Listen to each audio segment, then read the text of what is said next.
যারা কখনো করলার এই রেসিপিটি খাননি তারা জানেনই না যে করলা এভাবে খেলেও এতটা মজা লাগে, একদমই তিতা লাগে না। আর যারা কখনো করলা ভাজি খায় না বা করলা খেতে পছন্দ করে না তারাও এক নিমিষে 1 প্লেট ভাত শেষ করে ফেলবে, তার গ্যারান্টি আমি দিয়ে দিচ্ছি। যখন তিতার কথা বললামই, তাহলে তিতা কিভাবে দূর করা যায় সেই নিয়মটাও শিখিয়ে দিই। করলা পাতলা পাতলা করে একটু কাটার পরে তার ভেতরে লবণ দিয়ে 10-15 মিনিট রেখে দেবে।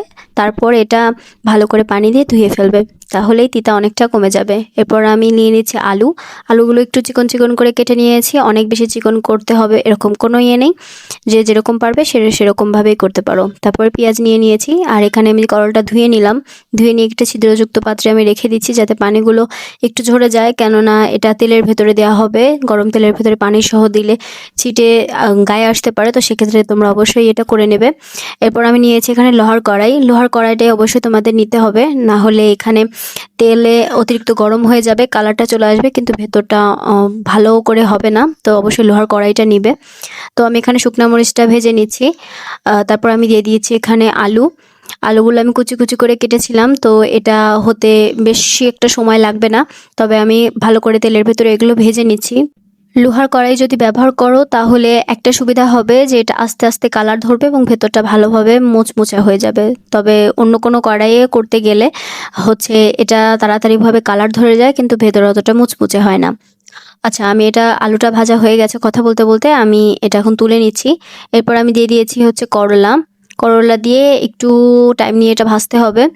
তবে এখানে আমি যেহেতু লোহার কড়াই ব্যবহার করছি, তো সেক্ষেত্রে খুব একটা বেশি তেলের প্রয়োজন হবে না, আর আমি কম তেলে এটা করার চেষ্টা করব। না হলে এটা অনেক বেশি তেলে ভাজি করলেও হবে, কিন্তু এটা খেলে গ্যাস হওয়ার সম্ভাবনা থাকে। তো আমি কম তেলে এটা ভাজি করে নিচ্ছি। দেখতে পাচ্ছ যে কালারটা চলে এসেছে। যারা একটু তিতা খেতে পারো তারা এ পর্যায়ে নামিয়ে ফেলতে পারো। তো আমি আরেকটু ভেজে নেব এটা খেতে, তাহলে আর একটু মুচমুচে হবে। তো আমি এ পর্যায়ে দেখতে পাচ্ছ আমার করলাটা ভাজা হয়ে গেছে। আমি এটা ভালোভাবে তুলে নিচ্ছি। এখানে আমার করলাটা আমি খুব বেশি ডিপ ফ্রাই করিনি, খুব বেশি ডিপ ফ্রাই করলে করলার যে একটা টেস্ট সেটা নষ্ট হয়ে যাবে। তো আমি এই পর্যায়ে পেঁয়াজগুলো ভেজে নিচ্ছি। এখানে আমি পেঁয়াজগুলো গোল গোল করে কেটেছি, দেখে বুঝতে পারছো। এখানে গোল গোল করে কাটলে দেখতে সুন্দর হবে, করলার মতো একটু গোল গোল লাগবে, তো তোমরা গোল গোল করেই কেটে নেবে।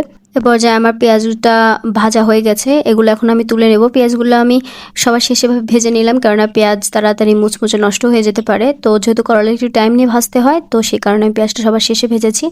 দেখতে পাচ্ছ আলুর যে এই চিপসের মতো হয়েছে, এটা কিন্তু খালি মুখেও খেতে অসম্ভব মজার হয়। আমি একদম তৈরি করতে করতে আলুর এটা অনেকটাই খেয়ে ফেলেছি। দেখতে পাচ্ছ একটু হাত দিয়ে চাপ দিলে একদম গুঁড়ো হয়ে যাচ্ছে। এটা প্রায় একটু যে ভাজা আছে, ভাজার মতো খেতে লাগে, ভালো লাগে অনেক। তোমরা এমনিতেও এই আলুটা ভেজে এভাবে খেতে পারো। তারপরে আমি শুকনা মরিচগুলো বোটা ছাড়িয়ে নিচ্ছি। এটা আমি এখন একটু শুকনা মরিচ আর লবণ আর সরিষার তেল দিয়ে একটু গামাখা করে নেব, তাহলে এটা একটা ভর্তার স্বাদের মতো আসবে, যেটা খেতে অনেক বেশি ভালো লাগে। এরপর আমি ভালো করে হাত দিয়ে মাখিয়ে নিচ্ছি। এখানে চাপ দিয়ে দিয়ে মাখানো যাবে না, যেরকমভাবে ভর্তা করতে হয় হালকা হাতে আমি দেখিয়ে দিচ্ছি। ভালো করে দেখতে পাচ্ছ, হালকা হাতে এটা আমি শুধুমাত্র একটু মাখিয়ে নিচ্ছি। আর একটা জিনিস মনে রাখবে, করলা যেহেতু লবণের ভেতর ভিজিয়ে রাখা হয়েছিল, তো সেক্ষেত্রে এখানে একটু লবণটা একটু কম ব্যবহারের চেষ্টা করবে। এরপর আমি একটা জারে তুলে নিয়েছি। এটা 2-3 দিন 4 দিন নর্মাল ফ্রিজে রেখে বের করে করে খাওয়া যাবে। এটা খুব ভালো থাকে। তো খিচুড়ির সাথে সকালবেলা খেতে বা ডিনারে যদি তেমন কিছু না তৈরি করা হয়, তো এটা দিয়ে খেতে অনেক ভালো লাগে। আশা করছি আমার ভিডিওটা তোমাদের অনেক বেশি ভালো লেগেছে। আমার ভিডিও দেখার জন্য অসংখ্য ধন্যবাদ।